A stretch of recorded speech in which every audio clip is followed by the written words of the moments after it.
Greetings YouTube, Joe here with Culination Media, and welcome back to another episode of Metroid Prime. This is episode number 3. In this episode, we're going to be getting 2, yes, count them, 2 of our items back, which means 2 mini-bosses. Yay!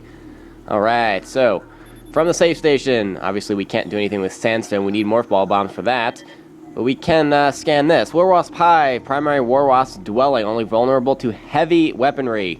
War Wasps build their homes over existing crevices using whatever materials are close at hand.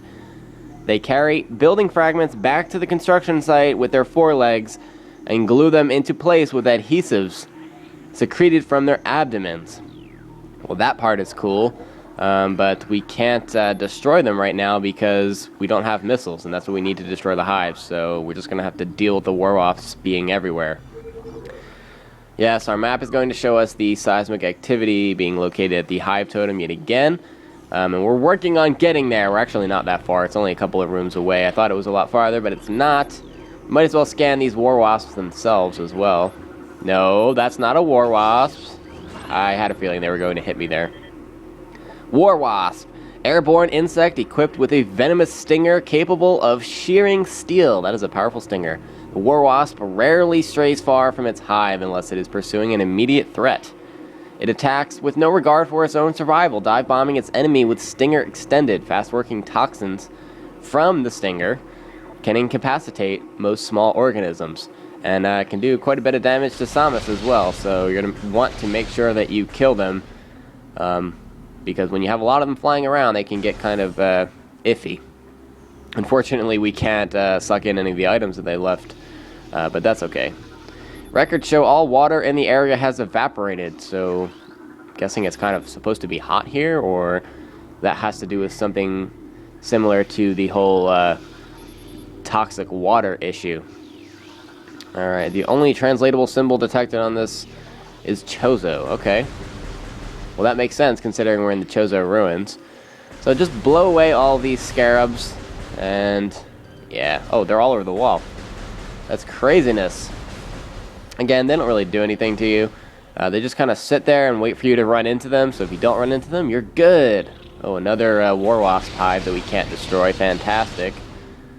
Alright, well, I guess our objective here is to go across the way to the door.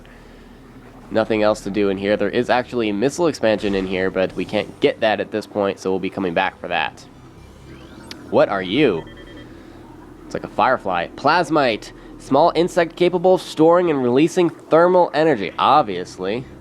Plasmites are attracted to sources of heat, thriving on the energy present there. They emit light when hunting, and will expel small bursts of thermal energy when threatened, and or destroyed. It didn't include that part, but when you kill them...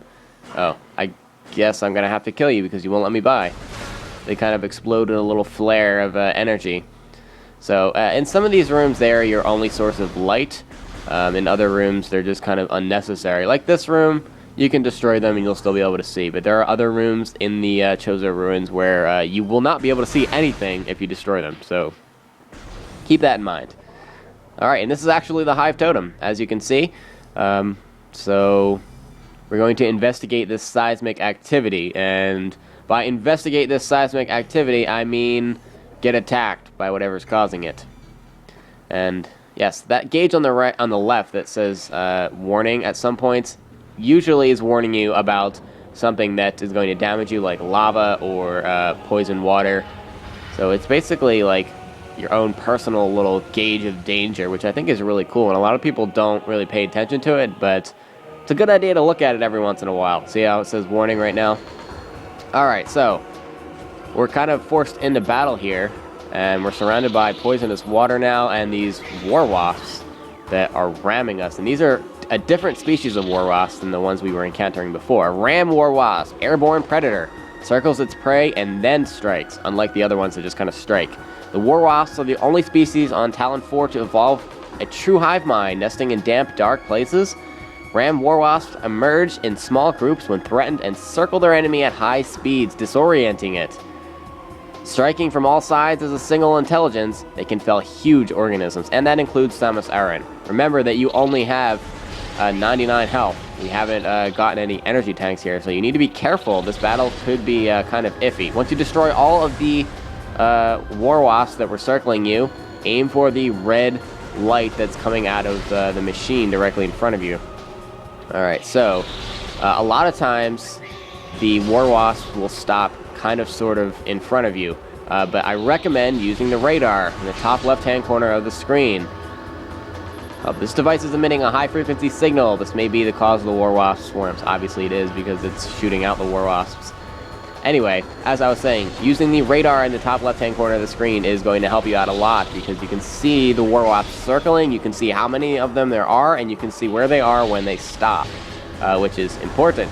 So if you're having trouble, use the radar more than you use your own vision.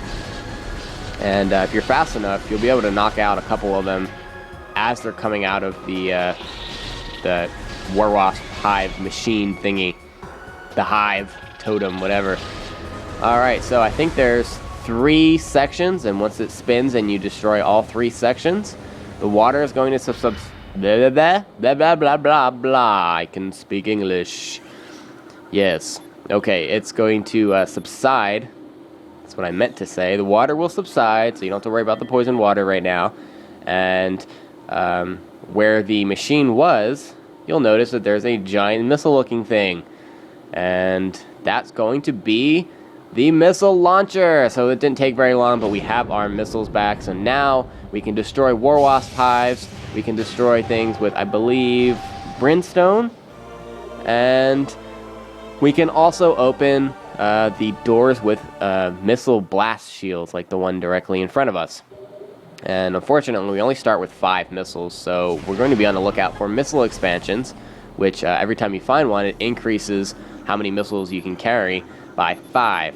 As for health, you're going to want to look for these things called energy tanks, which are found pretty much everywhere.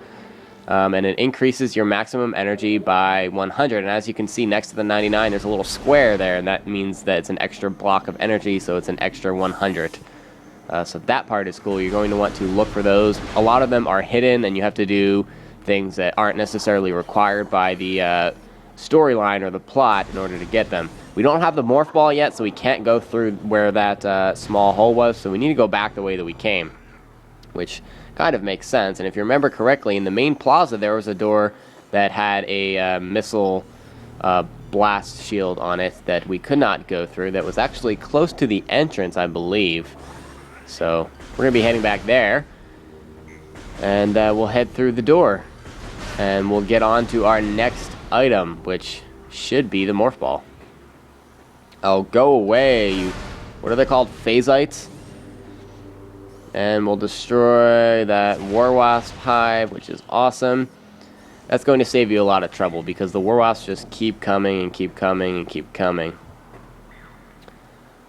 So what do we have over here? Just Tangleweed. What is that over there?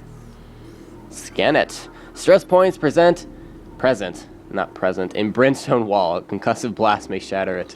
My goodness, I need to work on my reading skills. Okay, so if you fire a missile, we can get our first missile expansion of the game. Missile expansion increases the number of missiles you can carry by 5. I already went over that. Thank you very much. Of course I land in the poison water. Alright, so there's going to be a lot of these throughout the game, so I'm going to be getting most of them, if not all of them. We'll see. I'm not going to be getting all of them necessarily in order, however, I will be coming back to get certain ones, because I oftentimes will forget what I'm supposed to do if I focus on the missile expansions and energy tanks first and foremost, so I might be coming back to get those things. And I may intentionally skip over some of them, just for future reference, so everyone's not yelling at me about, oh, you missed this one, and you missed this one, and you missed that one. I know which ones I missed, thank you very much. Alright, so we got the map for this area, so that part's cool. And we have all these blue areas that we have not been to, so this is kind of a large area, and in fact we won't even be exploring all of it, because there's certain sections that we have to come back to later on that require different weapons that we don't get in the Chozo ruins, so yeah. Alright, parasites, parasites, parasites, parasites, die, parasites. Yeah. I really want the charge beam. I hate not having the charge beam because when you need health and you need missiles, you really have almost no way of obtaining them unless you destroy like little boxes that have them in it, because if you destroy anything that's above the ground, you can't suck it in, and it kind of sucks. But on the bright side, we can destroy all of these War Wasp hives, and on the left here, if you have the Morph Ball bomb, you'll be able to obtain that missile expansion right there, so we'll have to come back for that. Chozo lore. We Chozo are departing now after so many years in peaceful seclusion here on Talon 4, so they left. When we came, this place was a refuge for our spirits, a civilization built from native materials, bereft of the trappings of our technology. We were linked to the land here, kindred to the plants and animals far away from the machines that we had become so dependent on. And so we leave it now, pristine, a testament to the moral forms we no longer need. We have drawn the veils of time and space aside and are withdrawing beyond the illusion, but we will never forget this, the most sacred of our homes, and we will remain ever watchful. So apparently they had to leave for some reason, which we'll go into a little bit later as we scan more and more of those lore. We'll figure out the full story. Die, ions. We actually can't kill them. Die, die, die. There we go. Alright, so, the parts that we can actually access of the Chozo ruins... Oh, crap. Scarabs. Darn it. The part that we actually have access to in Chozo ruins really isn't that big of an area, so you can pretty much navigate most of these areas pretty quickly. So if you end up going the wrong way, it's not going to take you that long to change direction. That part is really nice. What the hell is that? Beetle! Duh. If you notice in the top left-hand corner of your screen there, you can kind of sort of see it, there's an energy tank up there. There it is.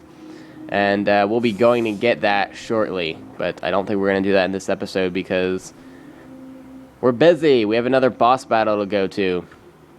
I just have to figure out which way it is. I'm pretty sure it's behind that missile door that's off to the, I guess it's the left, or towards the beginning of the main plaza by where the entrance was, but I'm just going to double check what's up here because I don't exactly remember.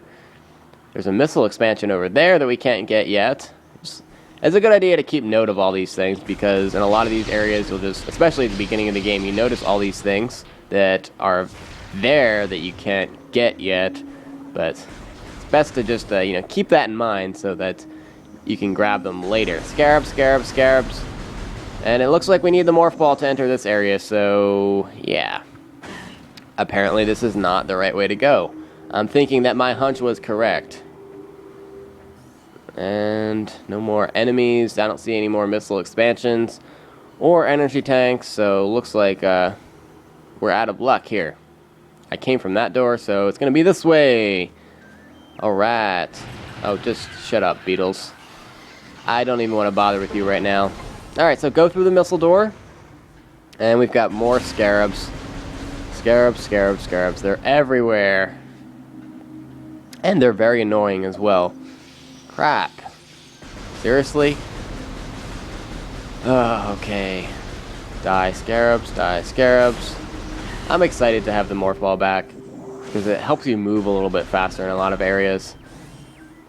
Alright, so here we go. We're in Morph Ball territory. And do you really think it's going to be that easy to get it? No. Come on, you're not that stupid.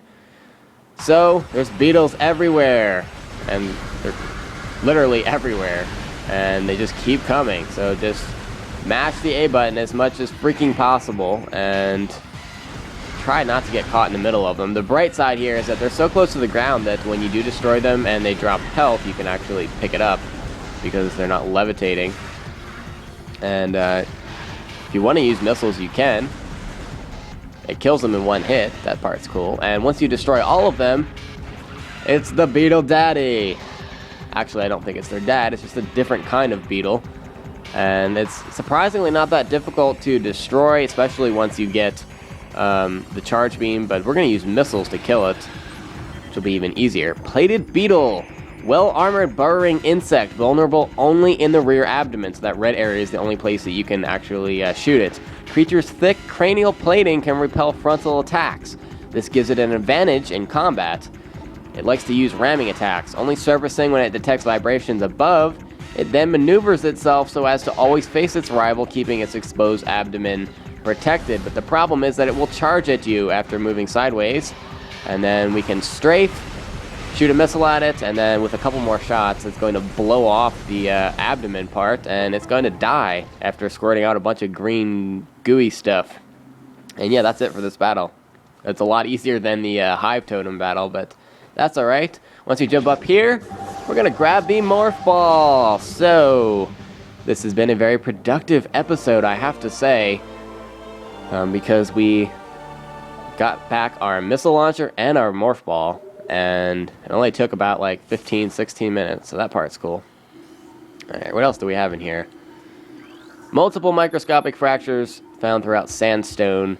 Okay, so we can't blow it up with missiles. We need Morph Ball bombs, so we will come back later on to do that. And I believe that's just a missile expansion back there, so yeah, we'll be back. We also have to be back because there's a hat pipe feature in there. I don't know if you saw it when we walked in. But we can actually use the Morph Ball after getting a future item to boost up to the top and grab some more items. Beetles, yay! I'm just ignoring them because I want to. I have that power. Alright, so I'm going to head back to the save station, which I believe is through this door, if I remember correctly. And now that we have the Morph Ball, we can move on past the scarabs before they drop down to the floor. We get hurt a little tiny bit, maybe 1 or 2 damage, but it's better than standing there and trying to kill all of them every single time you go through that room, because that's just too much. I don't have time for that, yo. Ain't nobody got time for that. Alright, so the safe station is up and to the left. And yeah, there's nothing else in here. I don't know what I'm doing. I have no idea what I'm doing at all. Oh, shut up, War Wasps. Nobody cares about you. Alright, well, we've arrived at the safe station, and that's going to be the end of this episode.